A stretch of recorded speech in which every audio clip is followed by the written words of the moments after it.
Hi, I'm Craig Fisher, and this is the Hiring Humans podcast. This is the podcast that is one chill pill of a moment for you during the crazy transition of work or career that many of us, going through in this day and age in 2024.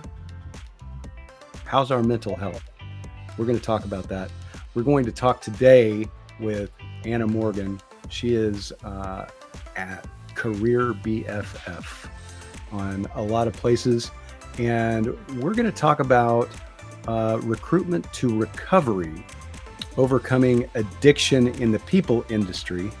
And boy, this can go all kinds of places, but we know that a lot of people are suffering right during their layoffs or transitions or whatever it is right now.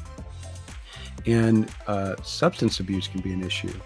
All kinds of addictions can be an issue. I mean, it's going to be fascinating. And Anna brings a really interesting point of view to that. I'm joined as always by Megan McCarthy and Carrie Corcoran, and they are our eternal optimistic viewpoints here on the Hiring Humans podcast. So, Anna, how are you today?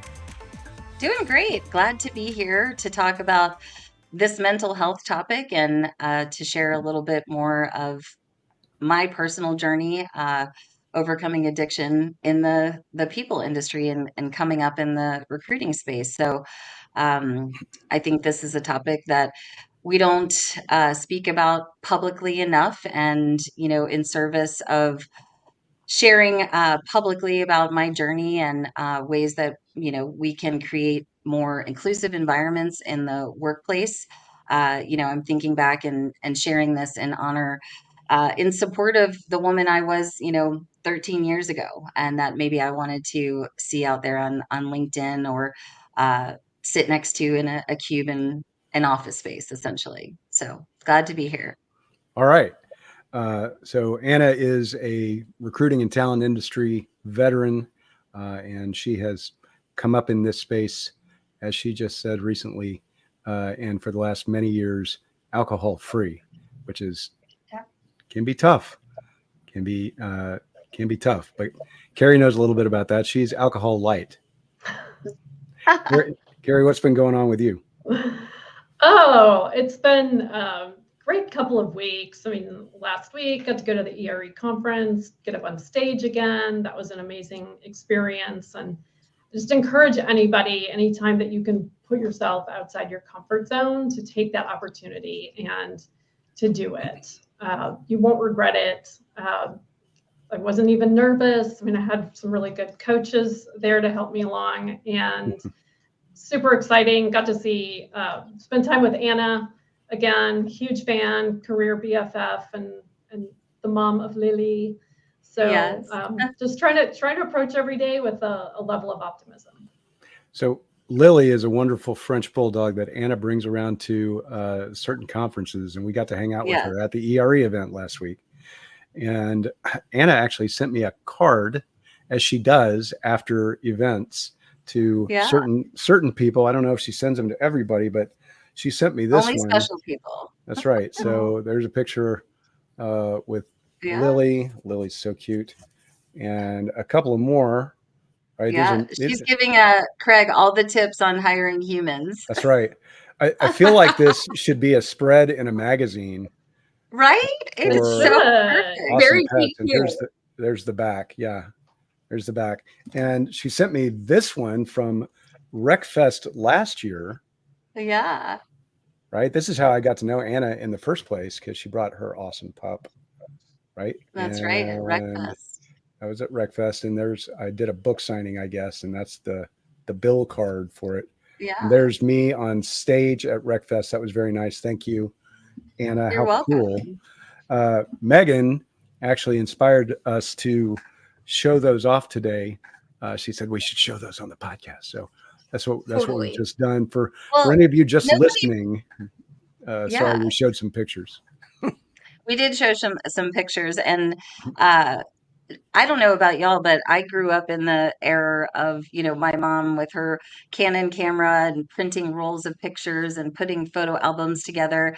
And, we don't print pictures. We're constantly scrolling and showing them on, our phone. And I just think that's a fun thing to do. And, as Craig said, he has it on his desk or out on a place to display. And it's just a nice touch, especially, with people that you respect and admire in the industry and that, have made an impact on you. So No, I think appreciate it's it. great. Megan, how's it going with you?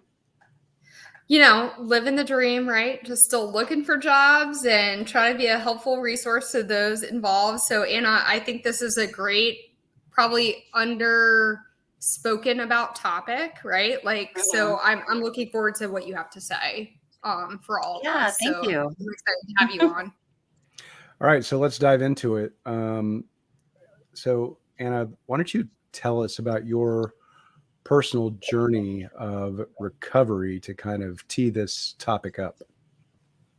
Yeah, absolutely. I celebrated 13 years this month on the 11th, and I actually told my story to a group of sober women recently, and I didn't realize how long it had been since I had really taken a moment to think back to, what it was like, what happened, and where I am today. And, the biggest feeling that comes up is just immense gratitude because I am such a different woman than I was 13 years ago.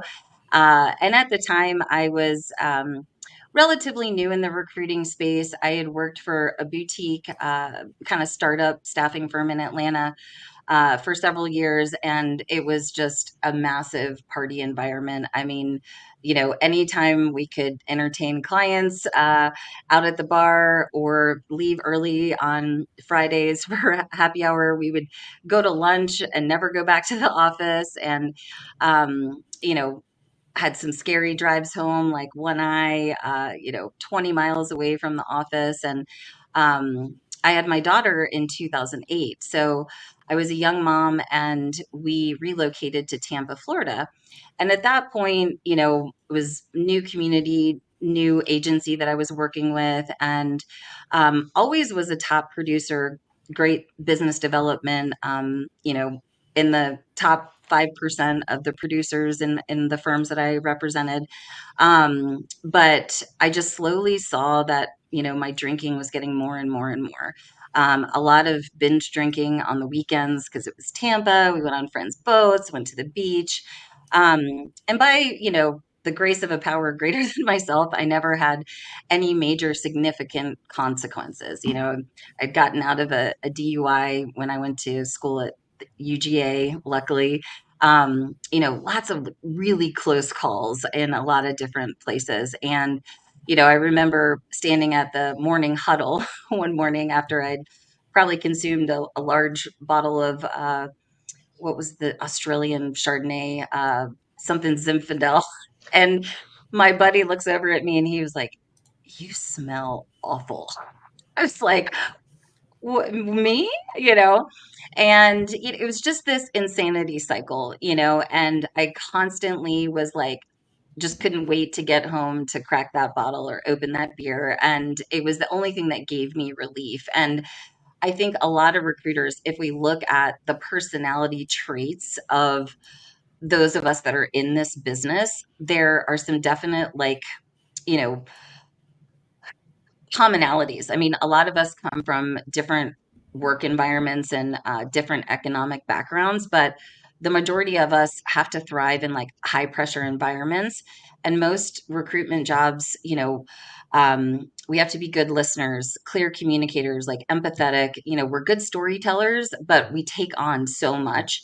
And then we can also be like hyper obsessive and, kind of highly competitive, right? We're going to be that person that fills the role. um, and then there were the social dynamics, right? Like Wind Down Wednesdays, all these big events that included alcohol. And so it was just a prime place for my addiction to thrive. So I was having some hard times. I wasn't sure if I was struggling with depression. I was having some trouble in my marriage. I really wasn't connected as a mom. I felt, just untethered. And I'm the oldest of 5 kids from a very conservative Catholic family here in Atlanta. And my middle sister had actually gotten sober a couple of years prior. And I called her up, like just boohooing. And she's like, "You need to go get help." And I was like, "Well, I just need like free therapy." And she recommended to go to a local Alcoholics Anonymous group. And there's a lot of ways to get sober. That's not the only way. And she said something that was just really profound. And she said, "They will love you until you can love yourself." And that was exactly what I needed in that moment. And the very first time I went to try to go get help, I got lost and couldn't find the facility. And I was like, well, so that was another day I could just come home and drink another bottle of wine and feel terrible the next day. And then finally, I found a place and I was like, well, I don't want anyone to know where it's me, where I'm from, all the things. So I drove like 15 miles from my house and I show up to this community that is like a rundown shack, and it was very old school. Like people, I think people were still smoking in the meeting. It was crazy. And I show up with my cute earrings and well put together, and people were super welcoming, and they were just like, oh, I was like, I'm just visiting. I'm, go on with yourself. I'm just visiting. And this little old man, he gave me a book and a little coin, and he said, find another meeting tomorrow. And I was like, okay. So I came home and, my husband was like, "Do you think that you have a problem with alcohol?" And I was like, "Yeah." And he said, "Well, I don't think you do," which was really interesting because when you decide to make a change for yourself, and no fault of his at all, right? Because you're too close to something, you can't really see it. Um, but he was super supportive of, me walking this path. And, I picked up a chip that night and went to a women's meeting the next day. And I've stayed alcohol free since. And, at work, people slowly started to see changes in me.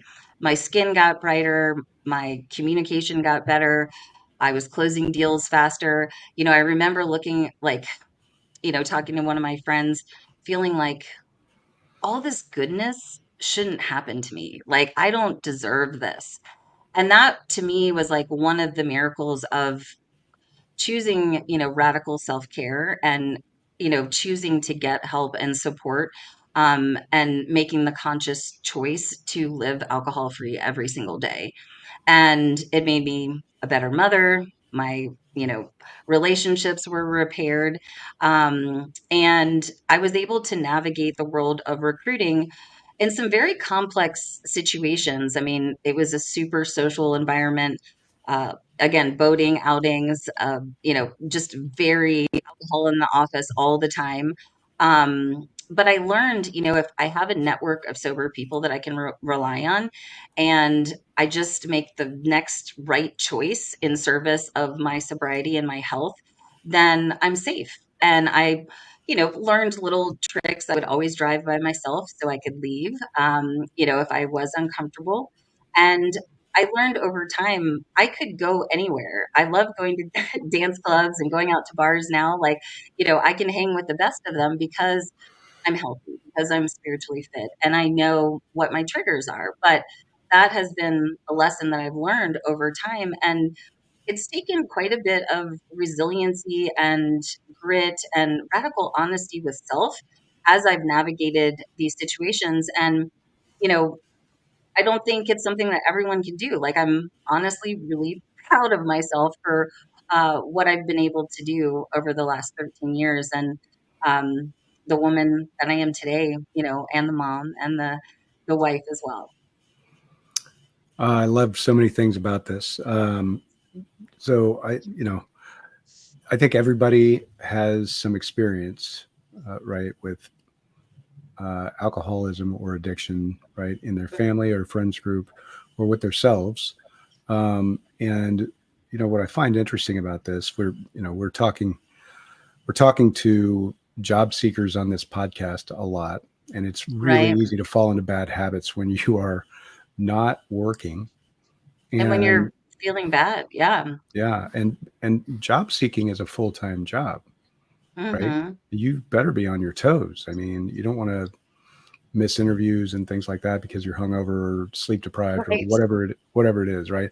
And even Right. just staying up late and watching movies or smoking your vape pen or whatever it is you're doing. Right. To You fill know, that hole. that's Right. right. All of these things can be trouble for you. So, Hmm. all right. So let's flip this around a little bit and talk about the implications and the impact of addiction on workplaces. Yeah, absolutely. I know, we're speaking mostly to job seekers, but some of the, data that I have, 24% of workers report drinking during the workday at least once. And then 11% of workplace like fatalities and accidents have been partly due to drinking. And then 20% of workers and managers report that either a coworker's drinking has jeopardized their productivity and or safety.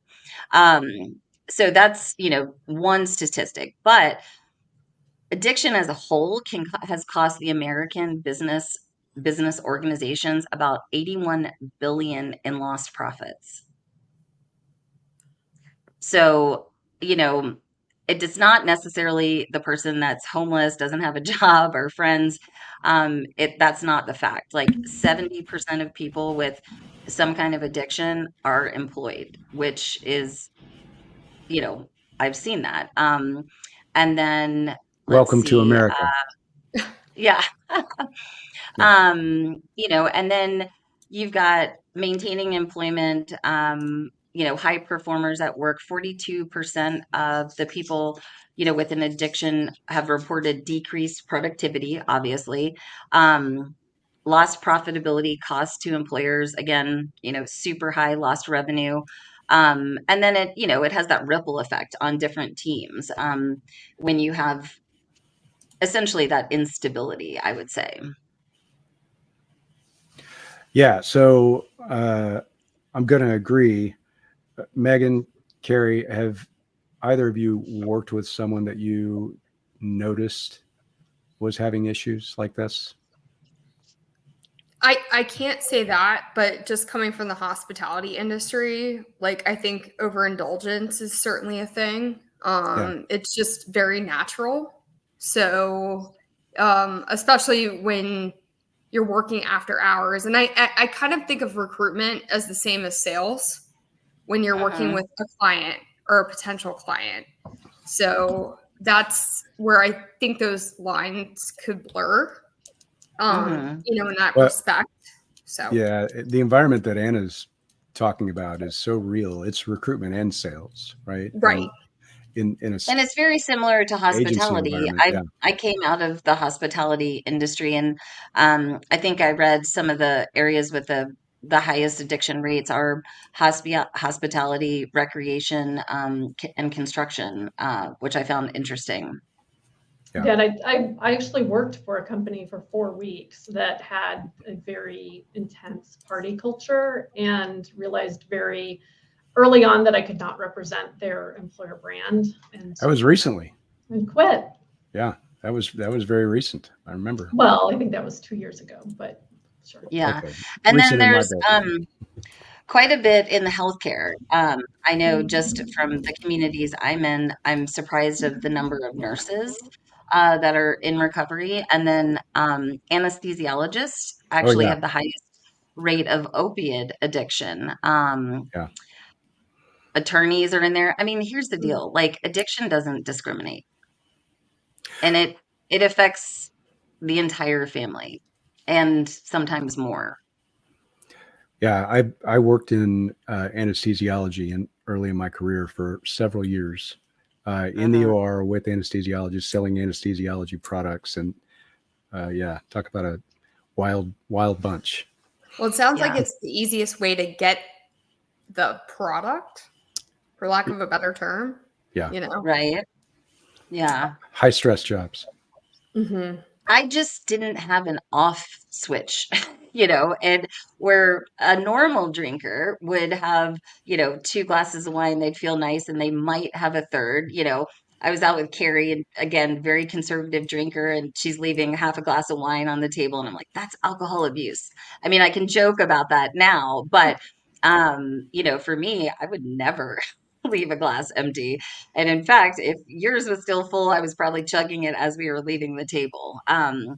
And yeah, just it, again, I'm so lucky that I didn't have a crazy bottom, as they say. I didn't have a DUI. I wasn't mandated to, seek recovery. I was very, very lucky. And a lot of people, stop drinking, then they start again. And for me to drink means that I won't be here. And so I just, consciously do what I need to stay as healthy as I can. So Anna, just again, kind of addressing these things, right? So how do you identify these addictions in the workplace? What insights can you provide about the signs of substance abuse with someone?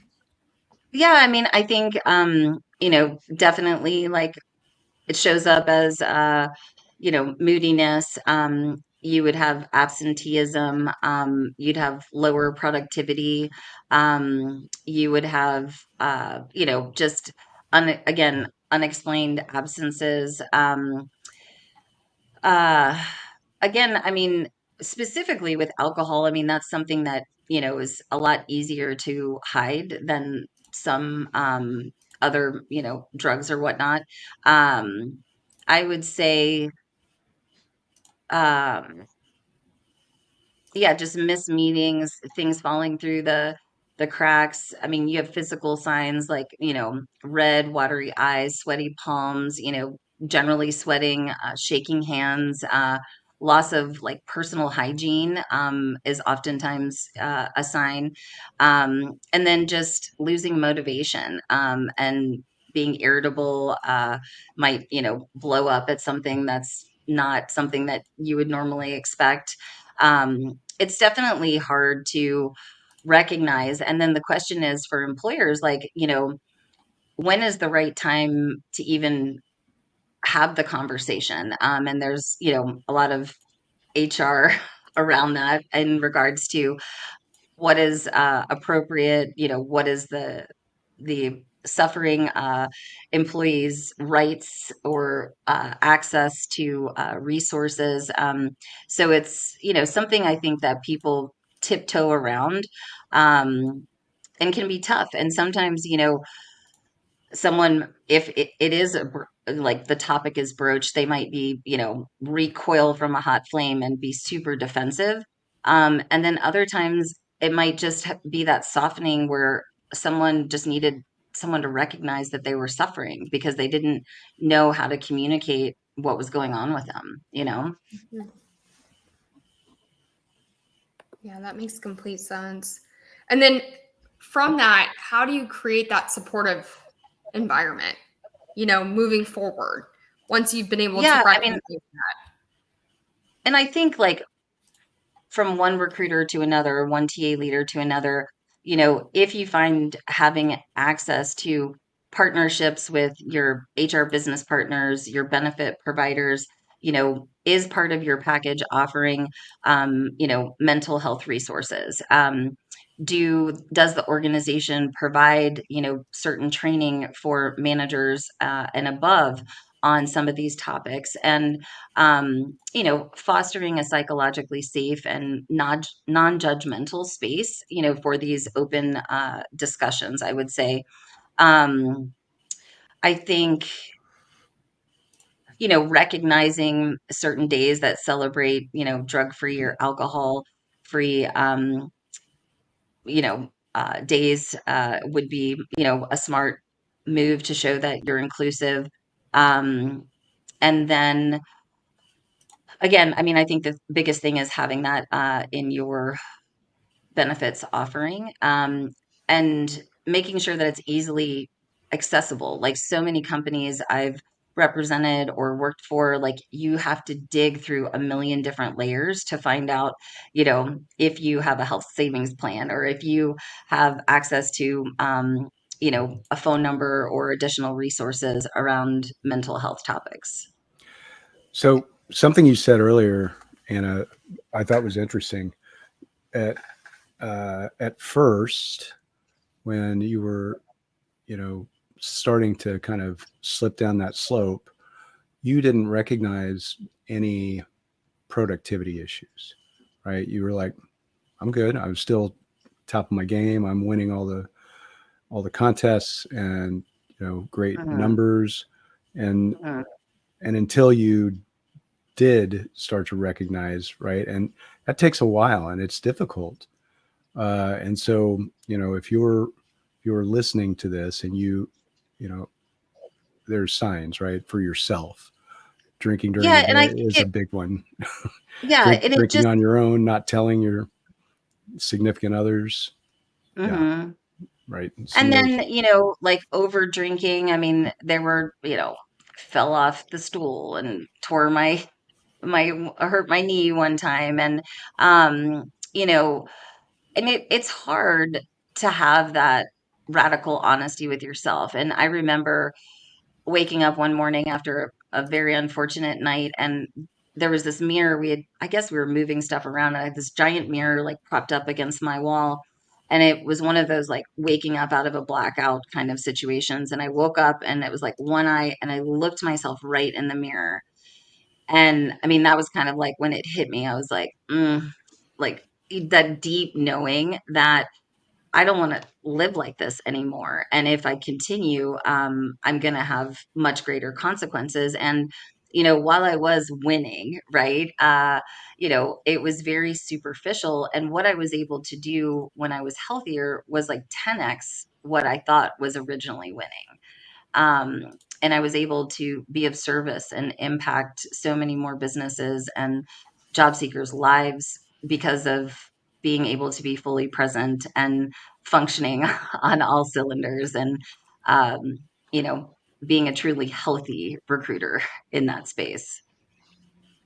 And I Anna, like it. what do you have for listeners like that are hearing that and just need to know that they have that safe space? Because I think in the culture that we live in where it's just go, go, go and thrive Mhm, and stuff your feelings down, what mhm. advice do you have for them? Because I think that's part of the narrative, right? Of this, Yeah. let me just do whatever the addiction is and just like, hey, I just got to get through this. I'm hyper focused on my job, but Mhm.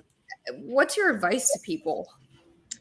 Yeah, I mean, most of us probably know someone in our working world or environment that is sober. And so, or living in a way that we might want to live. And so, I looked at people where they, especially women that were thriving and laughing and they had been alcohol free for so long and they were executives and, they were doing all these things. And they had what I wanted. And so it just took that little bit of courage to say, hey, Carrie, I'm I'm struggling with something and I really respect you. And I'm wondering if we could just grab a coffee and chat a little bit if you'd be open to it. And so it's really just taking that first step of having some courage to say it out loud. And once you do that, it's like, you have this release, right? And then typically, the other person will share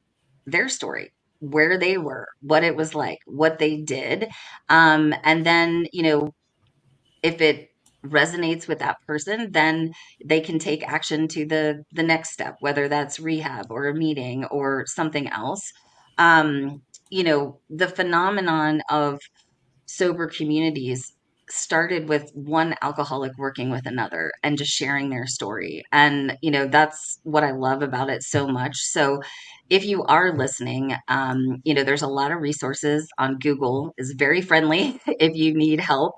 There's questionnaires you can type in, am I an alcoholic and answer a 10 question form that will give you some insight. But don't be afraid to ask someone that you feel like you can trust that is kind of living that sober life that you might want. And part of the reason, again, I tell my story and I share content around this is because I want to show up as the woman that I would have loved to have seen 13 years ago. If I had seen like, sassy, you know, high energy, like bold women talking about doing bold shit and, growing a business and being an entrepreneur and living sober, maybe I could have found my way to some sanity and serenity a little bit earlier. Career BFF. That's right. No, that's great. And congratulations on your lucky 13, Anna. And thank you Yeah. for being vulnerable and sharing your story. And I think all of us can relate to different times in our careers where we way overdrank and overdid it. I won't go into any stories here from my past. However, I was in the trade show industry for 20 years. So talk about Oh, okay. say no more, right? So when it comes to the role of leadership and HR supporting mental health of their employees, how do you see they can best do that? Yeah, and to be honest, this is a topic that I'm still doing quite a bit of research on. I think leadership in general, like having courageous, candid conversations, and themselves learning about these different topics is going to be obviously step one. And then looking at resources that are available to, train the leaders and middle managers, et cetera, on, ways to have these conversations and to be inclusive. I had a situation where, again, a lot of people in recovery are anonymous and they like to keep the story of their recovery quiet and to themselves because there is a stigma, right? Like, oh, I don't want to do business with an alcoholic, or I don't want to hire an alcoholic. I mean, I've just gotten to that point where I just don't care. It's like they're either I'm going to repel them or attract them. Um, and so I think it's important that they do that research, are, making the materials accessible. I would love to learn from some more HR practitioners of how they've done this in different organizations and how it's been successful. But I had one manager who knew that I didn't drink, and we were trying to plan just a basic like team outing, like to a Top Golf or a paint and wine thing. And she was like, I heard through the grapevine, well, we can't do that because Anna doesn't drink. Clearly, that's an indication of a manager that needs some training. One, it's not for them to decide what I would feel comfortable with, right? And there was no conversation had with me about, would I be comfortable or whatever. And then, planning events where provide mocktails or have, an alcohol-free beverage that, isn't just water.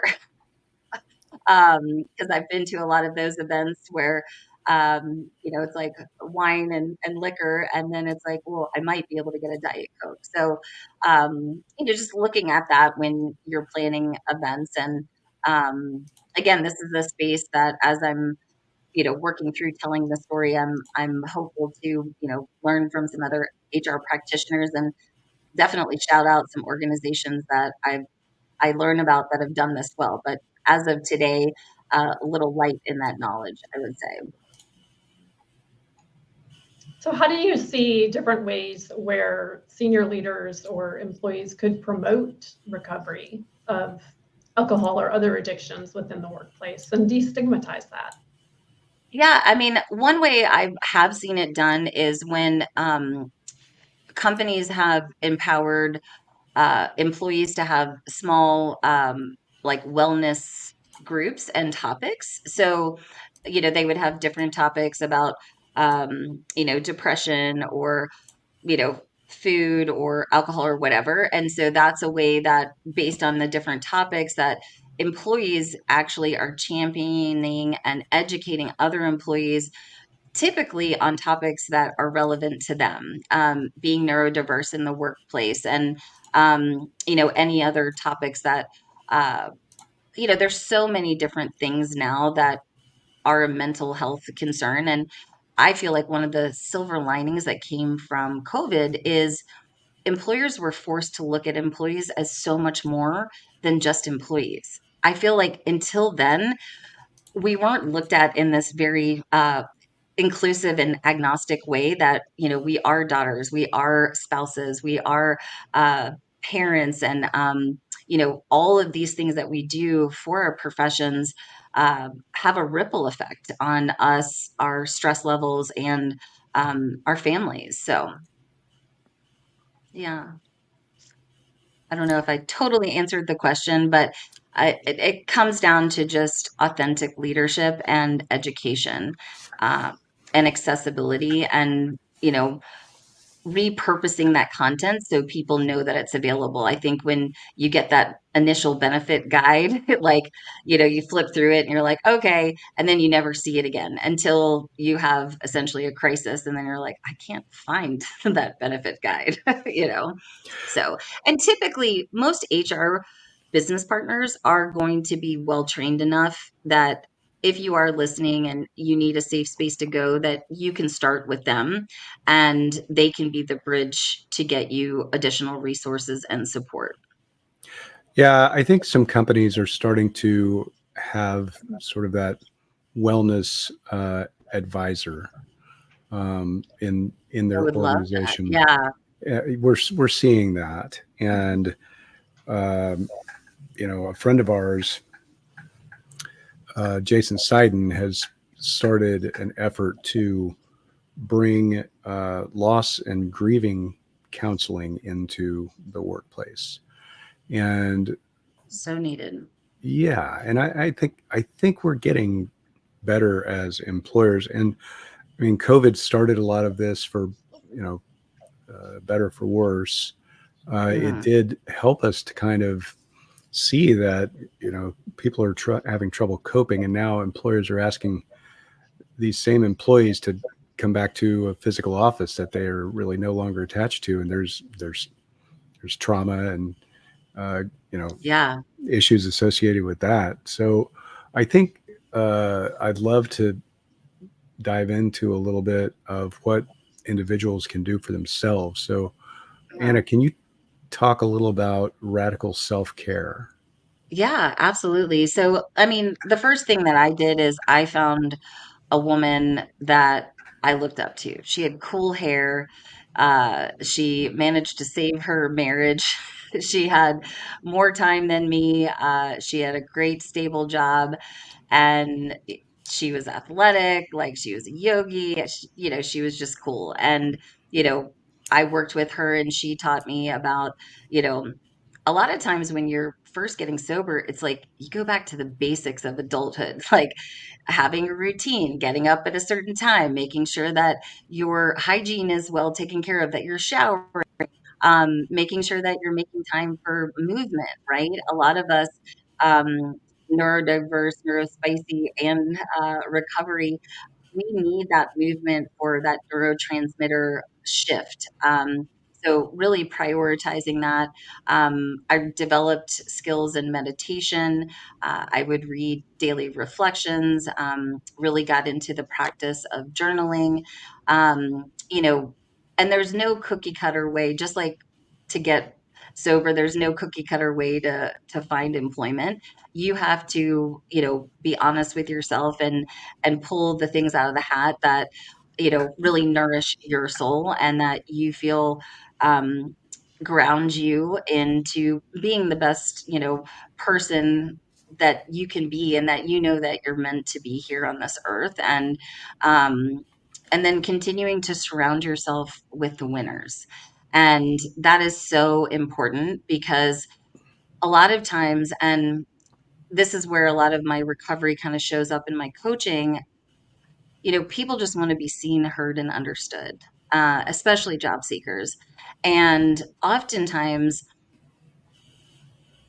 it's the principle of believing in them until they can believe in themselves. And as like a coach, that's a lot of what I do for my clients. Reflecting back what's awesome about them. And helping them stay accountable with those self-care practices, because what you said, Craig, earlier, if you're depressed or malnourished or lacking sleep, you're not going to show up as your best self in your interview. And we know that confidence sells. It's not necessarily the person that interviews the best. It's the person that, you know, connects with the interviewer and has that, you know, just energy and connection, and can showcase because they created this result, you know, in the past, that they'll be able to make that same impact on the organization that's interviewing them. So, um, it takes a lot of work. I mean, it's one of those things. I feel like recovery and radical self-care is not a program you graduate from. You're constantly like peeling back the layers of, whether it's meal planning, eliminate sugar. You know, when I got sober, here's an interesting fact. Alcohol and sugar are only separated by one molecule. So you took my wine away from me, and I was like, "Give me all the chocolate chip cookies." Um, you know, and then I had to tackle the sugar, and that's been an ongoing battle. But you know, you have to know your body and know yourself. And you know, if you do decide to, you know, get help, make sure that you're in a safe space. And again, some people can have radical withdrawal symptoms, and you don't want to do that alone because you can actually die. You want to be in a rehab and make sure you're being monitored and stuff like that. But um, you know, self-care is just not bubble baths and Epsom salt and you know, petals and candles.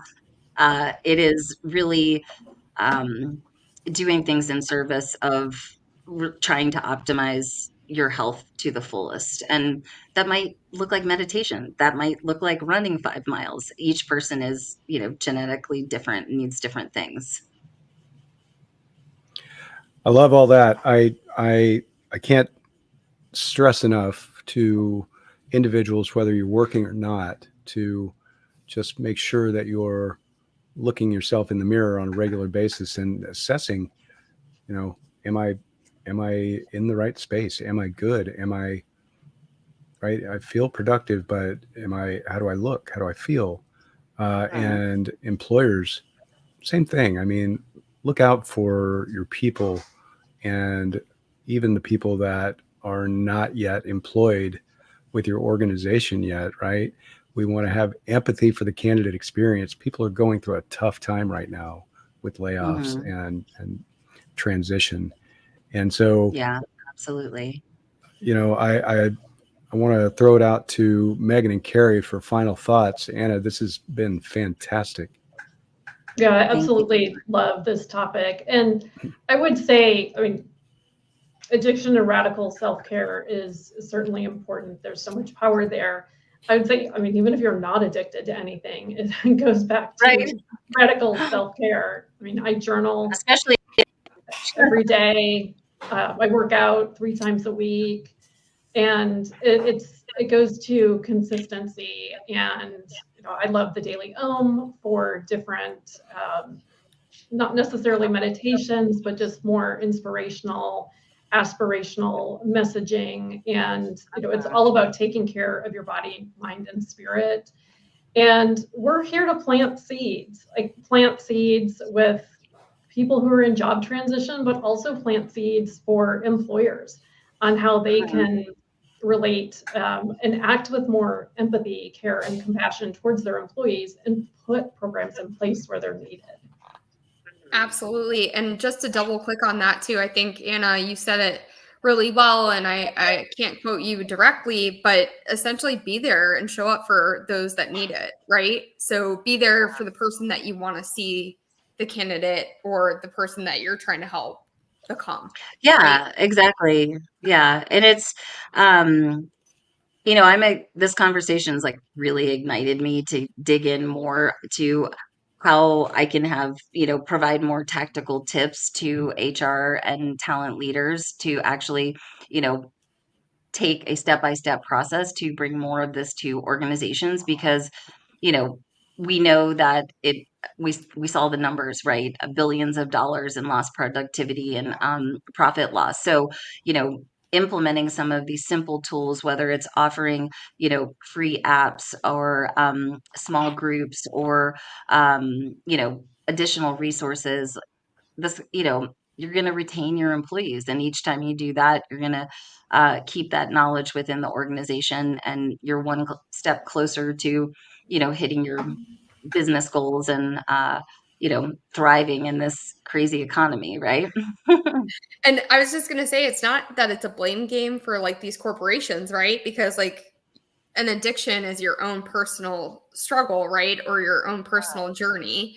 But Right. having that empathy as an employer certainly does go a long way, whether you helped cause it, sadly, or you were part of that and didn't have that empathy as that employer. It matters. So having that empathy really does count. Well, it does. And I mean, there's top talent that's, addiction free, and so if they had a way to, see and experience that an organization does lead with that empathy and that psychological safety, that's just an added sprinkle to your employer brand as well. And, I'm not going to encourage, especially job seekers, to be as candid and open and about their, addiction or recovery, because that's not for everyone. And, you know, because we're having this conversation, there's a lot of bias still in these spaces, that the person is unreliable or won't be productive or will be, a job hopper, etc. So trust your intuition when it comes to that. If, that describes you as a job seeker and you're looking at organizations, you do not have to disclose that on an application or in an interview. You can remain, completely in a place of anonymity. All right. So, Anna, thank you. This has been a fascinating conversation, and I know that our listeners will get a lot from this. We are, after all, human, right? On the Hiring Humans podcast. Exactly. Thanks, Anna, for being here. Thank you, Carrie and Megan, as always. Thank you. We'll see you next time. Yeah, thanks. Thank you. Feel free to reach out. Thank you.